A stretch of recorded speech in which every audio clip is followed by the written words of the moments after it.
Assalamualaikum warahmatullahi wabarakatuh.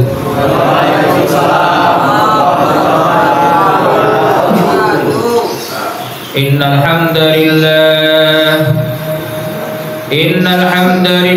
nasta'inuhu wa nastaghfiruhu wa nu'minu bihi wa natawakkalu alayhi wa na'udzu bihi min shururi anfusina wa min sayyiati a'malina man yahdihillahu fala mudilla lahu wa man yudlilhu fala hadiya lahu ashhadu an la ilaha illallah wahdahu la sharika lahu wa ashhadu anna muhammadan 'abduhu wa rasuluhu la nabiyya ba'dahu Allahumma salli ala sayyidina Muhammad qabla kulli kalam Allahumma salli ala sayyidina Muhammad 'inda kulli kalam Allahumma salli ala sayyidina Muhammad ba'da kulli kalam. Hadirin akramakumullah fid dunya wal akhirah. Amin ya rabbal alamin. Bersyukur kita kepada Allah Subhanahu wa taala sampai hari ini, sampai detik ini Allah masih pilih kita nih dalam suasana kebaikan, dalam suasana yang mana majlis yang dicintai oleh Allah Subhanahu wa taala. Maka kita syukuri alhamdulillah. Maka dalam kesempatan ini kita akan mempelajari hadis Nabi sallallahu alaihi wasallam mengenai penciptaan manusia. Jadi penciptaan manusia ini ada prosesnya. Bahwa yang menciptakan itu adalah Allah, bukan manusia. Walaupun nampaknya bapak kita yang memancarkan air dari tulang sulbinya, tetapi semuanya itu adalah sebatas perantara saja. Tetapi yang menciptakan itu adalah Allah Subhanahu wa taala. Bismillahirrahmanirrahim. An Abi Abdurrahman Abdullah bin Mas'ud radhiyallahu anhuma qala haddatsana Rasulullah sallallahu alaihi wasallam wa huwa as-sadiqu inna ahadakum yajma'u khalquhu fi batni ummihi 40 yawman nutfah thumma yakunu 'alaqah mithla dhalika thumma yakunu mudghah mithla dhalika thumma yursilu ilaihi al-malaku wa yunfakhu fihi ar-ruh wa yu'maru bi 40 kalimat bi kasbi rizqihi wa ajalihi wa 'amalihi wa syaqiyyun aw sa'idun wallahi alladhi la ilaha ghairuh inna ahadakum la ya'malu min 'amali ahli al-jannah hatta yakunu bainahu wa bainaha illa dhira' wa yasbiqu 'alaihi al-kitab wa ya'malu bi 'amali ahli an-nar wa yadkhuluha wa inna ahadakum la ya'malu bi 'amali ahli an-nar hatta ma yakuna bainahu wa bainaha illa dhira' wa yasbiqu 'alaihi al-kitab wa ya'malu bi 'amali ahli al-jannah wa yadkhuluha. Rawahu al-Bukhari wa Muslim. Dari Sayyidina Abu Abdurrahman, yakni Abdullah bin Mas'ud radhiyallahu anhuma. Kalau radhiyallahu anhuma berarti Sayyidina Abdullah dan Sayyidina Mas'ud adalah sahabat Nabi. Kalau radhiyallahu anhu saja berarti nama yang pertama yang disebut, bukan binnya. Itu adalah sahabat Nabi. Maka di sini radhiyallahu anhuma diperuntukkan untuk Abdullah dan Mas'ud. Ia berkata Rasulullah sallallahu alaihi wasallam telah menceritakan kepada kami dan beliau adalah orang yang benar lagi dibenarkan. Sesungguhnya penciptaan salah seorang dari kalian dikumpulkan dalam perut ibunya selama 40 hari sebagai nutfah. Sebagai apa Pak? Nutfah, yaitu sebagai air mani. Kemudian menjadi segumpal darah dalam masa selama itu juga, selama 40 hari lagi. Kemudian setelah itu menjadi sekerat daging, segumpal daging, selama itu juga 40 hari gitu. Kemudian seorang malaikat diutus untuk mendatanginya. Lalu Allah meniupkan ruh ke dalamnya. Malaikat itu diperintah untuk menuliskan 4 hal: mencatat rezekinya, ajalnya, amalnya, dan sebagai orang yang beruntung atau celaka. Maka demi Allah Subhanahu wa ta'ala, zat yang tidak ada Tuhan selain Dia, sungguh ada seorang dari kalian yang dulu selalu mengerjakan amalannya penduduk surga, sehingga tidak ada lagi jarak antara dia dengan surga kecuali jaraknya 1 hasta, 1 dhira. Lalu catatan takdir mendahuluinya. Lalu ia pun mengamalkan amalnya ahli neraka, maka ia pun akan memasuki neraka. Dan sungguh salah seorang dari kalian selalu mengerjakan amalannya ahli neraka, sehingga tidak ada lagi jarak antara dia dan neraka kecuali tinggal 1 hasta. Lalu catatan takdir mendahulunya. Lalu ia pun mengamalkan amalannya ahli surga, maka ia pun akan memasuki surga. Hadis riwayat Bukhari dan Muslim. Masya Allah. Maka teman-teman yang Allah Subhanahu wa ta'ala, kita ini adalah ciptaan Allah. Ada prosesnya penciptaan kita. Yang pertama dari air mani, ya kan, 40 hari berupa nutfah. Kemudian 40 hari keduanya berupa segumpal darah. Kemudian 40 hari ketiga segumpal daging. Lalu Allah meniupkan ruh. Jadi langsung Allah yang meniupkan ruh, bukan malaikat. Saya rela bahwa seorang malaikat diutus untuk mendatanginya, lalu Allah meniup ruh. Di sini Allah yang meniupkan ruh.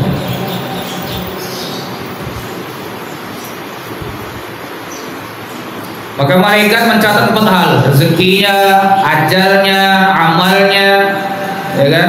Sebagai orang yang beruntung atau celaka, itu sudah Allah tetapkan ketika di dalam kandungan. Sudah Allah perintahkan malaikat untuk mencatatnya. Maka takdir ini sudah ada di Lauh Mahfuz sebelum kita lahir, Pak. Sebelum kita lahir ke dunia ini, sebelum di dalam kandungan, ketika di alam roh sana, takdir kita itu sudah tertulis. Maka perlu kita itu mengingat kembali bahwa Allah Subhanahu wa ta'ala yang menciptakan kita, Allah Subhanahu wa ta'ala yang memelihara kita, Allah Subhanahu wa ta'ala yang memberi rezeki kita. Maka ditanamkan dalam hati, kalau senantiasa diri kita ini ingat kepada Allah, senantiasa yakin mantap dalam hati kita bahwa yang ciptakan Allah, kita ini bukan ciptaan manusia, bukan ciptaan bapak ibu kita. Bapak ibu kita itu hanya tempat perantara untuk kita turun ke dunia ini. Maka perantara tersebut bukan sekadar perantara, tetapi orang tua itu adalah wakil-wakilnya Allah. Maka kalau kita berbakti sama orang tua, maknanya juga berbakti kepada Allah Subhanahu wa ta'ala. Taat sama orang tua, taat kepada Allah. Allah Subhanahu wa ta'ala mensejajarkan perintah untuk beribadah kepada Allah, yaitu perintah berbakti kepada kedua orang tua. Maka benar kata Syekh Zairun Tayyib Rahimahullah, kalau ingin berkah, rezeki kita, dunia kita di dunia ini, Pak. Mau berkah, maka jaga adab kepada kedua orang tua kita. Maka nggak heran melihat kok orang hari ini nggak sukses, kok orang ini hidupnya melarat. Bisa jadi, bahkan kemungkinan besar dia kepada orang tuanya melakukan dosa. Hari ini dia tidak sukses, hari ini dia melarat, hidupnya amburadul, berantakan. Kita introspeksi, Pak. Bisa jadi itu adalah karena tidak sopannya atau tidak adabnya kita kepada kedua orang tua kita. Walaupun bagaimanapun orang tua kita keadaannya, kurang pintarnya orang tua kita, tetapi itu mereka adalah tetap orang tua. Kita ini orang tua juga yang udah punya anak. Yang belum punya anak ya belum jadi orang tua, Pak, ya. Baru jadi suami atau masih bujangan, ya begitu. Maka bagaimana kita ini introspeksi diri kita, bagaimana adab kita kepada orang tua kita perbaiki, insyaallah, Pak, ya. Kemudian ajal direkam lagi, tulis ajalnya kapan, amalnya bagaimana, sebagai orang beruntung atau celaka. Maka kalau kita mau punya anak itu, kita ceritakan, Pak. Kita mujahadahi. Pilih istri yang solihah. Karena wanita itu, seorang ibu itu adalah madrasatul ula. Pendidikan, tempat pendidikan pertama untuk anak-anak. Karena anak itu akan menjadi orang atau tidaknya ketika di rumahnya. Kalau orang tuanya soleh, ibunya solehah, maka nanti anak itu akan menjadi berkembang menjadi orang yang baik. Maka minta sama Allah mujahadah, bagaimana tirakatan, bagaimana punya anak yang soleh dan solehah dari sekarang. Kalau Nabi Ibrahim itu berdoa ketika masih muda, maka tidak ada kata terlambat untuk kita perbaiki diri kita, hubungan baik kita dengan Allah, hubungan baik kita dengan manusia. Ini akan berdampak baik kepada keturunan kita. Kita baik, nanti Allah amanahkan ruh yang terbaik itu. Ya. Maka Nabi Muhammad SAW terlahir dari Siti Aminah, orang yang hebat. Dari siapa bapaknya? Abdullah, orang yang hebat juga. Maka kata sebagian orang itu mengatakan harimau itu terlahir dari harimau, macan ya tetap macan. Maka kalau babi melahirkan babi, anjing melahirkan anjing, monyet melahirkan monyet, gitu, Pak, ya. Maka bagaimana kita supaya mempunyai anak yang hebat, punya keturunan yang soleh dan solihah, menjadi kekasih-kekasih Allah, maka daftarkan diri kita, Pak, untuk menjadi orang yang dekat dengan Allah SWT.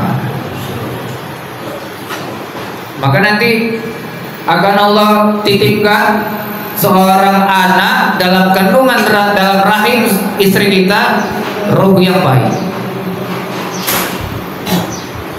Iya, kalau kita tarik kesimpulan bahwa tercatatnya dalam kandungan itu sudah tercatat di Lauh Mahfuz, cocok gitu loh. Maka minta sama Allah agar ruh itu ruh yang terbaik. Rabbana hab lana min azwajina wa dhurriyyatina qurrata a'yun waj'alna lil muttaqina imama. Apa doanya? Rabbana hab lana min azwajina wa dhurriyyatina qurrata a'yun waj'alna lil muttaqina imama. Rabbi habli minas shalihin, Rabbi habli minas shalihin. Ya Allah, berikanlah hamba anugerah yaitu anak yang soleh. Kalau punya anak soleh itu penyejuk mata, qurrata a'yun. Kalau anak nakal, masya Allah, musibah, musibah besar. dia omongnya sedikit ngebantah, disuruh sana tidak mau, berangkat kalau ada uangnya, disuruh bangun sholat nggak mau sholat, disebut tambah kabur, masya Allah. Tahu-tahu dia mencari kesenangan di luar, cari kesenangan dengan teman-teman yang satu server dengan dia, satu frekuensi, sehingga tambah jadi musibah itu datang kepada kita. Akhirnya jadi bandar narkoba, minimal konsumsi narkoba, begal orang sana, begal orang sini, jadi sampah masyarakat. Na'udzubillah min. Maka takdir ini sudah Allah tetapkan, baik buruknya seseorang, celaka atau beruntungnya sudah ditetapkan oleh Allah Subhanahu wa taala. Lalu bagaimana kehidupan kita di dunia ini kalau sudah ditetapkan? Takdir mu'allaq yang bisa kita upayakan. Apa itu takdir mu'allaq? Kondisi keimanan kita, kondisi hati kita, bagaimana menghadapi takdir itu. Hari ini dapat hadiah, bagaimana sikap kita? Bersyukur nggak? Ketika ada orang dapat musibah, kecelakaan, bagaimana sikapnya? Itu nggak bisa dielakkan, Pak. Kalau jatuh di jam itu, detiknya itu mesti jatuh. Tapi perjalanan ke arah sana, dia disengaja atau tidak disengaja. Ada orang kecelakaan sengaja, berarti menyiksa dirinya, bisa-bisa terhitung kalau dia mati, bunuh diri. Maka yang bunuh diri dengan sengaja ini, bunuh diri ini kan terhitung sengaja, dosa yang sengaja. Maka nanti ada tuntutan di akhir. Kecelakaan, sengaja kecelakaan dirinya, meset tangannya, bunuh diri ini apa? Nggak mati, tapi tergores ininya. Ini namanya nyiksa. Diceritakan tadi di hadis ini bahwa ada orang amalannya amalan surga, amalan kebaikan, tahu-tahu tinggal satu tiroh saat lagi. Satu tiroh itu satu hasta, sudah mau masuk surga, tapi ternyata dia mengamalkan amalan ahli neraka sehingga dia masuk ke nerakanya Allah Subhanahu wa taala. Kemudian ada orang yang amalan hari-harinya amalan neraka, tinggal satu tiroh lagi masuk ke neraka, tetapi takdirnya baik sehingga dia dimudahkan Allah untuk mengamalkan amalan surga sehingga dia masuk ke surganya Allah Subhanahu wa taala. Mudah-mudahan kita termasuk orang-orang yang dimudahkan untuk mengamalkan amalan surga. Amin. Ini tanda-tandanya, Pak. Dulu di majelis yang mulia ini, tanda-tanda calon ahli surga, Pak. Semoga termasuk kita, Pak, ya. Amalan-amalan semua diniatkan untuk menuju kampung akhirat. Cita-cita kita, cita-cita akhirat. Yang tadinya cinta dunia, bagaimana cinta akhirat? Yang tadinya cinta makhluk berpindah menjadi cinta kepada Khalik, kepada Allah Subhanahu wa taala. Maka bagaimana kita ini kan terbuat dari saripati tanah, maka mudahnya kita itu terkontaminasi. Kalau kena air, kalau tanah itu, maka lama kelamaan dia akan menjadi basah, becek, bahkan bisa menjadi lumpur. Bahkan lumpur itu bisa nanti bisa diolah lagi, Pak, ya. Intinya dia terkesan dengan suasana tanah itu.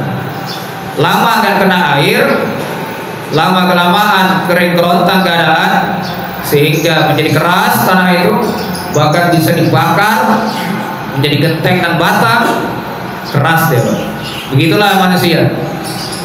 Kalau hari-harinya dia bergaul sama orang-orang saleh, mengamalkan amalan-amalan kebaikan, maka dia zahir batinnya akan Allah perbaiki. Sebaliknya kalau lama tidak mengamalkan amalan agama, tidak mengamalkan amalan surga, maka nanti dia makin jauh dari Allah, bisa-bisa menjadi bahan bahan api neraka. Keras bro. Jadi bahan dibakar bro. Maka bagaimana kita ini bertobat, karena Allah itu sangat cinta kepada orang yang kembali kepada Allah. Innallaha yuhibbut tawwabin. Sungguhnya Allah mencintai orang-orang yang bertobat. Tapi jangan sampai kita membatasi. Oh berarti orang-orang yang tidak bertobat, orang-orang yang sekarang dia amalan soleh, berarti nggak tobat tuh. Oh berarti belum ada jaminan ya dicintai Allah. Bukan. Orang yang dia hari ini amal kebaikan bukan berarti nggak bertobat. Bertobat itu hari-hari kita ini tidak jauh bang dari dosa, dekat dengan dosa. Kita ceklah diri kita. Bangun tidur, tahu jumpa masalah lagi, jumpa masalah lagi. Tahu menghadapinya dengan tidak jalan agama, terhitung dosa, dosa lagi, dosa lagi. Dosa itu bukan hanya dari ujung rambut sampai ujung kaki, bang. Bukan dari telinga, mata, mulut, hidung, bukan kaki tangan saja, bukan kemaluan. Itu maksiat, maksiat badan. Ada maksiat yaitu di hati kita, Pak. Hati dan pikiran kita. Yang nggak nampak, malaikat pun nggak tahu itu maksiat. Yang tahu itu Allah. Maka nanti dibentangkan di akhirat nanti lembaran-lembaran amal, panjang amalan kebaikan. Ada amalan-amalan yang gak ikhlas karena Allah. Maka kata Allah apa? Ini bukan karena aku, ini bukan karena aku. Nanti ada juga Allah tampakkan amalan-amalan yang malaikat tidak mencatat, yaitu amalan-amalan hati, Pak. Amalan kebaikan hatinya, amalan kebaikan hatinya Allah yang menyimpan itu. Dan Allah tidak akan pernah lupa. Kalau kita ini lupa Pak ya. Pelajaran 2 minggu yang lalu ditanya sekarang belum ingat. Tapi kalau utang ingat Pak ya. Oh ini Ustaz ini kemarin punya utang 100.000. Contoh. Ini kapan Ustaz? Tapi ketika pelajaran lupa gitu. Sedangkan Allah Subhanahu wa taala zat yang maha agung tidak pernah lupa. Subhana man la yanamu wa la yasbu. Maha suci zat yang tidak pernah tidur dan tidak pernah lupa. Gak pernah lupa Pak. Apa yang kita kerjakan dari lahir sampai kita wafat, Allah itu sedetik pun, sesaat pun yang kita kerjakan Allah tidak pernah lupa. Luar biasa, Masya Allah. Maha luar biasa. Allahu Akbar. Subhanallah. Maka sudah sepatutnya, sudah seyogyanya bagaimana kita ini menyandarkan hati kita, zahir batin kita kepada Allah Subhanahu wa taala.